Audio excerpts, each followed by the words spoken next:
Ladies and gentlemen, this is the Cheats Movement podcast brought to you on the Family Podcast Network. I got to shout out the wonderful folks at the VPM ICA Community Media Center. Please make sure you visit them on the second floor of the ICA. They are our gracious partners, so that is fantastic. Joining me on the Cheats Movement, it's the first time in 2022, but he's no stranger to the show. Obviously been a friend to the show for a long time. Mayor Levar Stoney. Mayor, welcome back to the Cheats Movement. Hey, Mark, thank you for having me back, brother. Hey, man. So we got a lot to get into. We have a lot of questions from the audience, questions on social media. I got a lot of questions that we want to jump right into. But really, before we go into all of that, you delivered the big State of the City address last week. Couple days before that, you had announced that you had your second bout of COVID. You and I both were battling COVID at the same time. How are you feeling? I feel great. I mean, I was sick for 48 hours, really. Had a fever, which surprised my physician. When I told him I had a fever, he thought I would be asymptomatic or whatnot. But I said, no, I was feeling all the symptoms. I had a fever again, congestion, headache, all that. But it was really a short time, 48 hours. And then after that, I was ready to go. But the problem was I tested positive again on my 5th day, which meant I had to stay another 5 days in the quarantine. So how about you? How are you feeling? I'm feeling good. I'm feeling good. It was about, I think I started feeling bad on a Friday, felt pretty bad on a Saturday, and was about back to normal Sunday morning. Started feeling a lot better. And then that following week tested negative after, I'd say about a week of it, about the 10 to 14 day stretch, I tested negative. However, the difference with our family is it went through the entire family. So I got it. My son, who's 7, got it. My wife got it. And it was like this wave of going through the entire house, which we kind of expected. All of us now are testing negative. Cam's back in school. So yeah, we're feeling good, but it's definitely something I credit. I credit the vaccines and the boosters. Yep. And you can't prove a negative, but it's one of those things where I don't know where I would be if I wasn't, double vaccinated, double boosted up. You know what I mean? So I like to think that my short time of feeling bad and my quick recovery time was due to all of that action. I would say so as well. I second that. Hey, I remember I had it a year earlier, right, and I was way better off the second time around compared to the first time around. So quickly, where are we with, I know you issued, I believe it was a city mandate for city employees to get vaccinated. I know there was some states, at the previous governor's administration, there were some state requirements. Where are we with city employees in regards to vaccination rates? And what's your approach? Has that changed any now that we've been living with this for so long? What's your approach on city employees getting vaccinated? Well, I think I was the only locality in the Commonwealth that actually initiated a city a mandate for city employees to be vaccinated. We were able to get 92% of our city employees fully vaccinated with the primary series. About 7% or so actually filed an exemption for religious and medical reasons. Now, moving forward, we are obviously encouraging folks to get the booster. I'll be considering a number of different protocols as we continue to navigate all this. We still have a mask mandate in place here for city buildings and city employees and visitors of the city buildings. So, we're going to continue to follow the science. Right now, we're still in the red in terms of the transmission rate of COVID in our community. And so we're really not going to change anything differently until we see us drop down from red or to what I believe is orange, I think, when the transmission rate sort of declines. That's I believe that is a smart approach. I am one that strongly believes, especially in masking and other requirements for certain employees, not all employees in regards, but I think if you're doing a public good, if you're working for the state, you're working for the city, police department, I think they are different levels of expectation. And I think those folks, I think it's important. And I think it helps. Let me jump right into the state of the city, which you had delivered last week.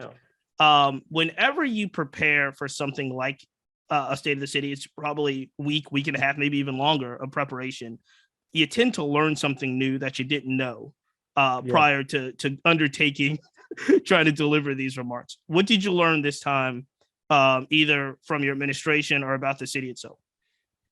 Well, it's taking a shorter period of time to prepare for the delivery of those remarks compared to when I began as mayor back in 2017. What I learned is that you can't get everything you want to say all at once, or it'll be an hour speech. And I don't think any mayor around the country should be doing. It was still like 40 something minutes, right? It was 40 minutes. Calm down. Don't even go there. Oh, no, 40 minutes. It's once a year. It's fine. We got a lot to say, though. Right. We have a lot to say. Go ahead. But what I learned is that you can't get everything into it, and so we had to hit the high notes, But there's a lot that this administration has done. I would love to have gone in even deeper into the equity agenda. I would have loved to go on and talk more about our sustainability efforts. But you got to keep people's attention in mind here, and so sort of that's the way it went. So that's one thing I learned is you can't mash all that in. Folks got to be able to follow this, One thing you started on, I think it was one of the first topics you touched on, was housing. Mm-hmm. And I want to touch housing in it's such a broad topic. I want to touch it from a couple different approaches. But here's my question. Every time I drive around the city, I see new housing developments going up, mostly in more affluent areas of the city. For example, Scott's Addition's a good one. Most of the demands I hear is for affordable housing or housing in working class or lower income areas. There appears to be a large gap in access between what I see happening and what I see the people need. What is your administration doing to address this gap? How can we increase housing that is truly affordable for working class families? Great question, but I will bend your premise just a little bit. Yeah, good. And that is, I think there's a need for housing, just period. I think the report that recently came out showed that there is great demand out there. It's just not a lot of supply at the moment. And we're talking about every income level, not just in the affordability range. We need more housing options, period. Okay. Now let's talk about affordable housing, though. My goal has always been we're going to create 1,000 new units of affordable housing over the course of a decade. That's 10,000 units. That's what reports say that's the hole that we are in right now. In order to dig out of it, we have to preserve affordable housing, and create more affordable housing. So to that point, we used $10 million in the American Rescue Plan Act, ARPA dollars. We put that $10 million into the Affordable Housing Trust Fund for 2 years. So that's $20 million right there. And then the final 2 years of my term, we're going to finish off with $20 million coming from the administration in the general fund budget. So that's $40 million in Affordable Housing Trust Fund dollars put to good use to preserving housing units and also creating new ones. So what does that mean? So you got $40 million, hopefully by the end of your plan, $20 million. Yeah. Make that real for folks that are listening. It real. Like okay. What can you do with that Affordable Housing Trust Fund? Okay, so what this will do for the Affordable Housing Trust Fund, you incentivize developers to build different levels of affordable housing at different average median income, right? And also you put money into the trust fund for housing services as well, right? So you got monies to incentivize developers, carrots for them, but also dollars that protect people, to allow for people to actually live in some of these housing complexes as well. Are you concerned about gentrification throughout the city? Are you concerned about places like Jackson Ward, Churchill losing their identity due to new people moving in? I'm concerned about displacement. That's what my number one concern is. It's displacement. The city is going to grow. I think we should grow. Growth is not a bad thing. My issue is when a certain people are cut out of the growth or pushed away and not a part of the growth. And so I think, we should continue to build more in all the neighborhoods around the city. But we need affordable housing, not just in the East End and South Richmond. We need it all over Richmond. And I think my friends on city council believe the same thing. Andres Addison represents the most affluent district in all of Richmond. And he even agrees we need affordable housing out where he lives as well. So that's how we get to the mixed income communities that we all desire. A little switch gears just a little bit, but it's still housing in some sort. Are you following what's been happening with Richmond Redevelopment housing and the eviction issue? I know it's not I know it's a federally funded, RRHA is federally funded. I know that it's got its own individual board. However, the eviction issue is something it's real, and it's been happening. And obviously we know about Richmond's or RRHA's eviction rates and Richmond's eviction rates. What are we doing? What can be done? What do you think should be done to address this issue? And obviously we're still in the pandemic. A lot of people are still hurting. A lot of folks are saying now is not the time to kind of escort these the people that can't afford to pay out of housing. Well, we never want to see anyone lose their home at the end of the day. There are a number of families who have hit hard times because of the pandemic, have landed on hard times, and we don't want anyone to lose their homes. I do commend RRHA. They had because of working with the city, they have had a moratorium on evictions since I think November of 2019. Right now we're in February of 2022, and we're seeing half of the residents in some of our communities have paid the rent monthly, and another half have decided not to pay anything at all. And I don't think it's fair to those who have paid the rent that other folks who may live next door can go rent free. So I think that RRHA should attack this issue with compassion. They have our help with using the Office of Community Wealth Building. We will go door to door. We will help them call these individuals, email them. But here's the thing, folks have to pick up the phone. Folks have to answer the door. How can we help get individuals into a payment plan or help them get access to other subsidies like rent relief if folks won't even respond to RRHA? Okay. So that's my real problem right there, is that there's a fairness factor to this. And those who are working two jobs to pay the rent each and every month, what does that say to them when others can live rent free? You know what? I'm gonna let you get off with that one. Only because I know that a mayor has to say I commend RRHA as a whole. I will say this. I know a handful of board members on new board members that I think are committed to the people and doing a really good job. That's as far as I'm going to go about RRHA in regards to my compliments at this point. I know they have a tough job. Like I said, I think there's some new board members there that really believe in the people and believe in change. I think that it's a hot mess express over there. Here's what I would say to that. I'm not trying to just RRHA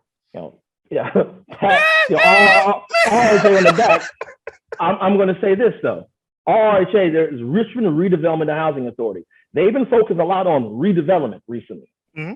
Let's focus on the housing part, where they are there to manage those properties. That's true. I called out a number of properties in my State of the City speech about how the living conditions that some of our people are living in. And before those people over there at RRHA are residents of RRHA, they are residents of the city of Richmond. They are residents of the city. So I don't want folks to think that we're taking a hands-off approach. I'm just telling you, RRHA needs to focus on the conditions within RRHA. How often does someone like yourself are in communication with RRHA? Because like you said, it's a federal program. It has its own board. We have a standing meeting once a month with RRHA and their leadership, once a month.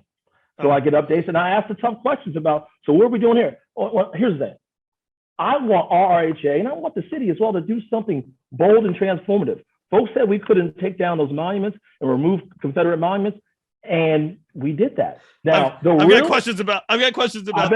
I bet you do, but the real monuments that still stand today in Richmond are those structures in public housing. And I think we can't wait 30 years, which I've seen plans for 30 years until the renewal happens. We can't wait 30 years. We got to do something now.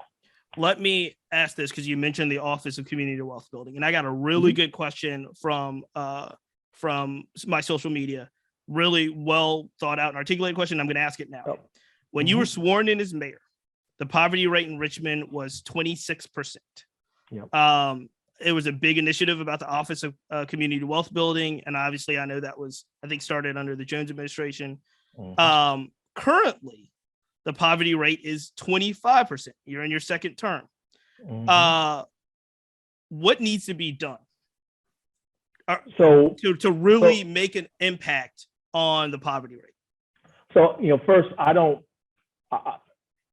think folks are not accounting for the pandemic. Okay. True. And that's a good point. That's a great point. That's a great point. The numbers I saw recently is 23.5%, not 25%. Okay. We got it down before in 2019 to 21%.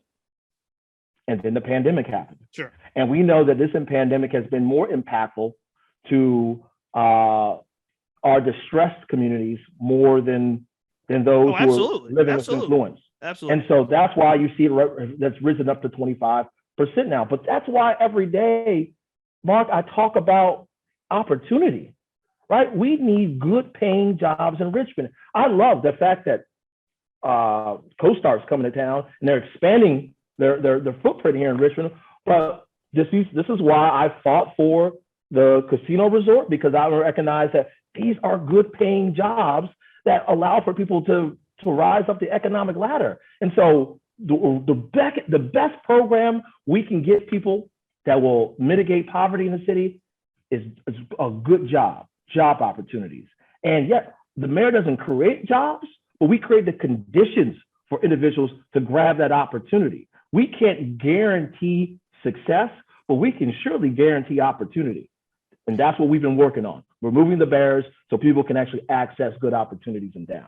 You mentioned it in advocating for development deals and jobs. Let's talk about the casino. We got to. I'm obligated. I feel like, remember back in the day when Floyd Mayweather and Manny Pacquiao were like circling each other for years, but it was like this collision course, and then after every fight, they're like, "All right, Floyd, I got to ask you about Manny.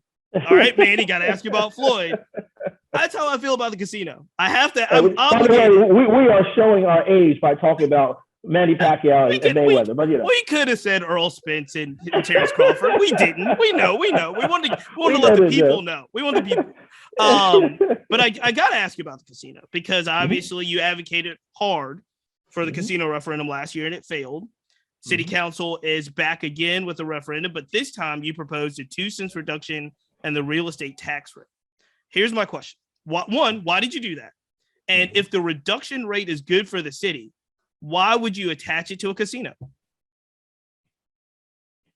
Well, the casino, a yes vote would lead to a 2% tax rate. I always got to clear that up with people. Okay. Right? I can't do that without casino revenues or new revenues. And the project that could bring those new revenues, $25 million up front, and then roughly $30 or more million a year, or $50 million a year in some studies, is a casino. And so if I have that money coming in, if I know that money is going to come through the door, then that's how I can provide a 2% tax reduction on the real estate tax. Now, some folks say, well, it was so important to you, you should have done that earlier. You know what? You're probably right. That was my next question. I was like, why now? We should have done it earlier. We took a more hands-off approach and did not tell folks how these dollars were going to be used. I think that we need to be more assertive and let folks know how these dollars will be used for you. So we've said city infrastructure upgrades, RPS upgrades, and also 2% tax reduction. Particularly, this is, for me, targeting those who live in Southside who've seen their assessments go up the most over the course of the last 5 years. This is good. So you're saying, and just so I'm clear, because I want to be very clear with the people that are listening. Clear. If the casino referendum doesn't pass and those dollars don't come in, it is impossible for in the budget to be able to do a 2% reduction of the real estate rate. That's what I'm saying. I'm saying the casino revenues give us the room to do a tax cut. Okay. If we don't, because people say, well, I want a tax cut right now. Well, then what are you going to cut from the city budget? You're going to cut police officers? You're going to cut monies that we give to public schools? infrastructure upgrades? What you gonna do?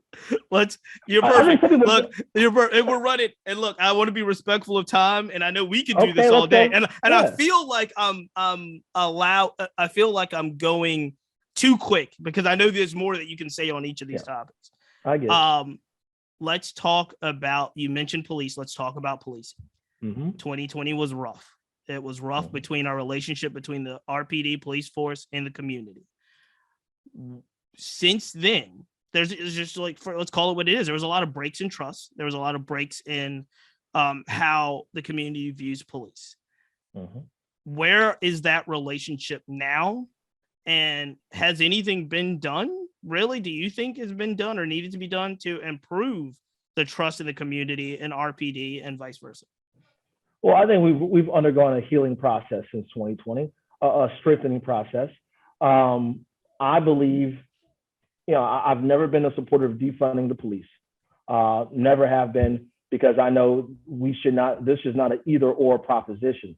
This is a both and proposition. I believe that we got to hold the police department accountable, but also we have to appreciate the good work they do, particularly in fighting crime as well. Since 2020, we've seen a rise in homicides, a rise in shootings as well. And we've also seen police officers exit. Now, those who've chosen to leave RPD, I wish them the best. But those who've chosen to stay and those who want to come work here, we want the best to come work here. And we want folks and individuals who are going to treat my residents with the dignity that they deserve. And so what I heard during the campaign trail was, Mayor, we don't want you to cut the police. We don't want you to defund the police. We just want the police that show up in the West End to show up in the East End and South Side as well. And that's the sort of police department I want to see. What are your conversations with Chief Smith like about that? Like how when you tell him that we want the same police to show up in the West End that show up on the South Side, how does he take that challenge on? How have they been receptive? Because, and you can touch this as well, I hear, and you can tell me if I'm wrong and tell me that this is inaccurate information, but we hear all the time that morale is low and pay needs to be increased to retain officers. So when you're having conversations with the chief and we're relaying these messages on behalf of the people, how does those conversations go in the sense of what does he say that is needed? The reason I brought Chief Smith here is because he understood that it's a two-way street. And when it comes to community safety, it involves the community, but it also involves police officers as well. And so if an individual is a bad actor, a bad apple, then we got to, they don't deserve to be on the force and they need to be held accountable. But that doesn't change the fact that our officers need to have competitive pay with the region as well. When Henrico's here and Chesterfield's here, and then you got VSP, Virginia State Police, also in the same region. We are the training ground for police officers, and then they leave to go to other localities. We have to stop that. But we want the right people on the force who want to actually go out there and do the job and make sure when they wear the badge that they're doing it in a respectful way, not just for themselves and for the people they work with, but also for the community they actually represent too. Where are we on a citizen review board? In a few weeks, I'll have a presentation before the city council that will roll out my proposal for a civilian review board. I'm grateful for the CRB task force and the work they put in taking community feedback. I brought in Will Pelfrey, a professor from VCU, who's a policing expert who's done this work around the country, who to help me right size a civilian review board for Richmond. And so what you're going to see is a civilian review board that fits the needs of Richmond today. Let's do some rapid fire stuff because again, we've got a limited amount of time, and I don't want anybody coming in and saying that I abused the mayor's power at time. I don't want to do that. But these are not going to be. Look, some of these rapid fire questions are real serious, so I want to preface it with that. All right, here we go. Is there going to be a deal by the end of your term for a new diamond on the boulevard? What's the deal with this? What's happening?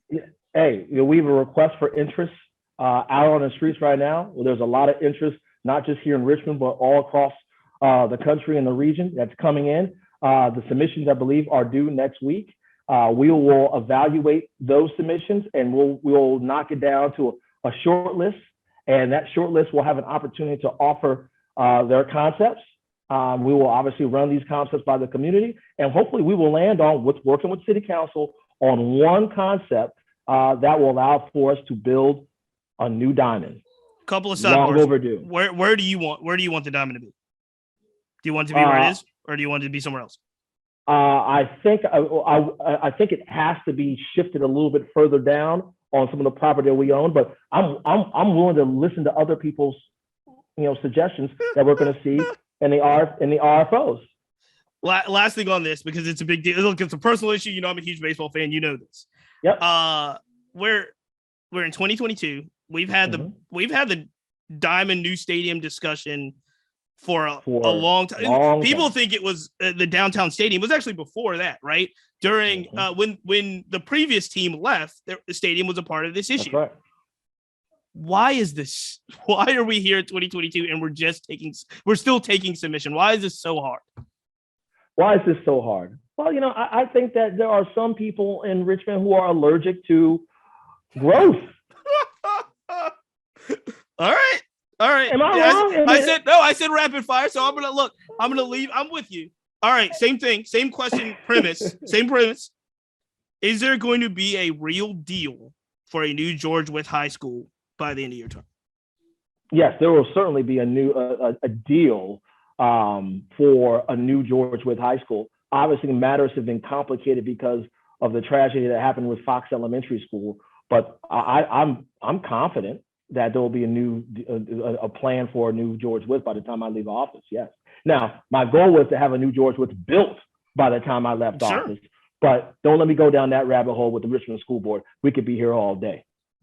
Because it's rapid fire and I know we've got limited amount of time. I got a couple more things to go through right now. I got you got 5 minutes. We'll give you a little 5 more minutes. Come on, go on now.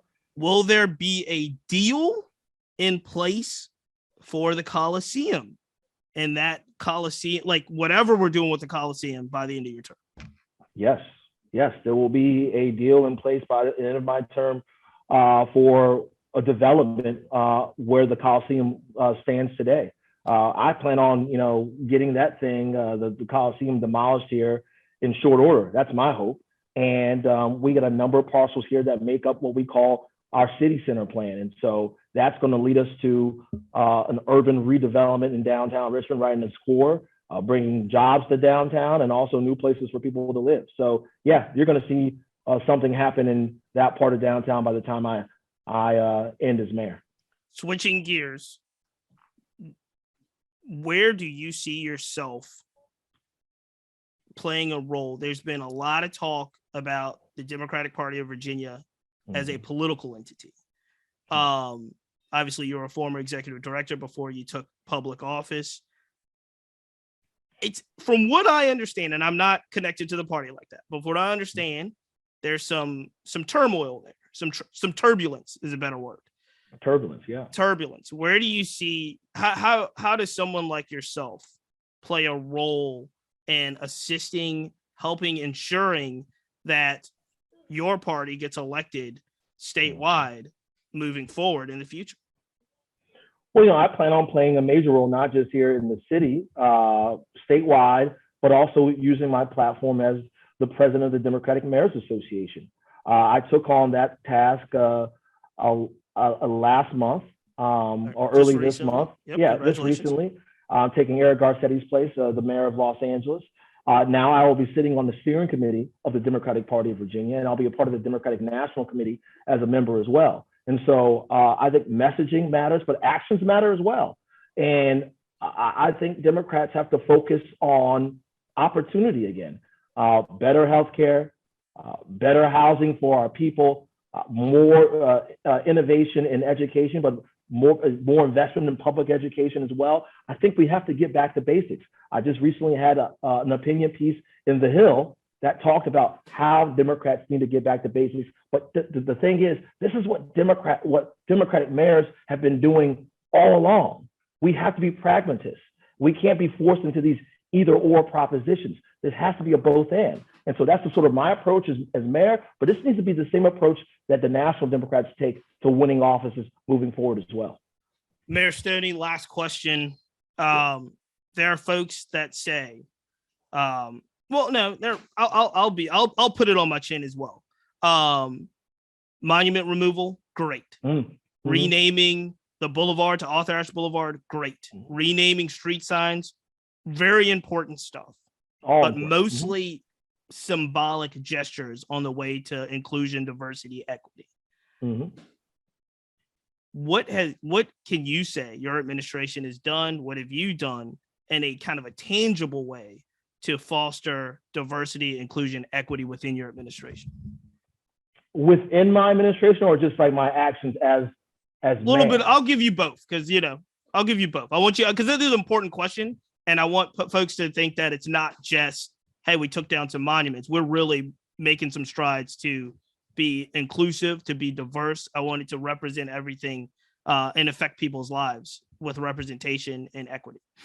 Well, I first, when I look at my administration, I love going to my cabinet meetings because I have a diversity of voices, whether it's those from different income backgrounds or even those from different walks in life and different ethnicities as well, around the table representing what I think the new Richmond looks like. And I'm grateful for their service to the city, but also these are the individuals who are enacting, I think, progressive policies that are inclusive of all Virginians, all Richmonders, which are Virginians as well. But I will say this as well: our actions have to back what we believe. We believe that taking down those monuments were important, right? Absolutely. Well, we have to match that with some other actions like the future of RRHA. I think our pilot program on the Richmond Resilience Initiative is a great DEI project as well, diversity, equity, and inclusion. Us putting $500 into families who need it, who are on the cliff. Our contributions to affordable housing, another equity and inclusion approach that we've taken. We've outlined all this in our equity agenda, right? We are one of the only cities, we get highlighted all the time, Mark, by a number of different publications and different outfits for the equity agenda that I laid out last year. That goes through 9 different initiatives that the city is going to undertake while I'm mayor. And it's my hope that they continue to adopt those initiatives beyond my time as mayor. And you can find that on rva.gov. It goes pretty thoroughly into economic justice, environmental justice, social justice, as well. So criminal justice too. Look, so I know you're taking these questions serious when you call me Mark, because this never happens. I'll let the people know. I'll never say what up. This never happens. All right. Look, you're done with the tough stuff. Unless this is tough. You just went through Valentine's Day. You were known as a very eligible bachelor for some time. Word on the street is that is not the case anymore. Where are we with this? Look, am I invited to a wedding? What's happening here? What's going on? A lot of folks want to know the TMZ part of the interview. Are you still Richmond's most eligible bachelor? No, I am not. I'm not Richmond's most eligible bachelor anymore. I gladly give that title up. I've been in a relationship with my hopefully one day will be my future wife. You know what? Look, hey man, I've been in a relationship for a year. You're going heavy. And Valentine's Day. Hey, I've been through a lot these last couple of years. It's been rough. It's been real. It's been rough, and it's always great to have someone by your side when you're going through the toughest things in your life, right? Hey man, don't give the people too much. Don't give the people too much. Obviously appreciate your time. Appreciate your candor when we're answering these questions. I know because we went through so much stuff so fast, there will be a lot of folks that will, want to follow up in regards to some of your answers. They'll come to me. I'm sure I'll be able to get them to your people. And sometime down the road in another Chiefs Movement episode, I'll have a kind of Q&A where we can get some answers. And obviously we'll have you back on as we move forward throughout the year. I love that when we get together. I love it. I always do as well. So Mayor Stoney, thank you, everybody. Please take a look and visit. What's the website? RVA.gov. RVA.com, which is also one of my pet peeves. No. You said it wrong. RVA.gov. RVA.gov. Yeah. Okay. I got it. Well, that was one of my pet peeves, was how bad the website was. And hey, look, you came through. Hey, I ran on that in 2016 and I followed up. All right, Mayor. As always, thank you for your time. This is the Cheats Movement on the Family Podcast Network. Please, everybody, subscribe and follow and comment. And we'll see you soon.